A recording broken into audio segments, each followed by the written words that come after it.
where more than 2 million people are in need of humanitarian assistance in the country after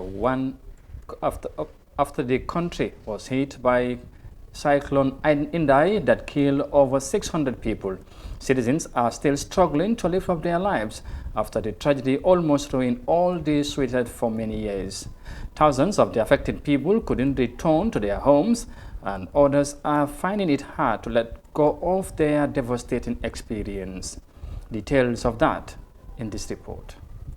1 year after Cyclone Idai swept through the port city of Beira, Amelia Mateus, who lives in the low-income neighborhood of Nyara Maraja, recalls the events of that day vividly. It was horrifying. Our roof was blown away and a tree fell through the house. The roof is back on, but the house is falling apart. Cyclone Idai may be gone, but its impact is still being felt. Last year was difficult. We do not have the money to start over.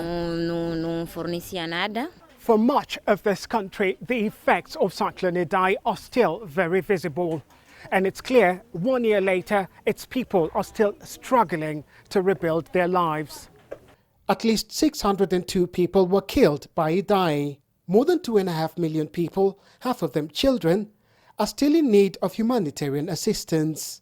About 93,000 people have not been able to return to their homes. Amelia's next-door neighbor, Nilza Manajo, a mother of 3, is just thankful her family is alive. I don't want to remember that day. We are still terrified. Her husband, who depends on odd jobs for income, has carried out makeshift repairs on their damaged roof. That was a year ago. Their neighborhood now has access to clean water, thanks to a local non-governmental organization. Despite their challenges, these people count themselves lucky.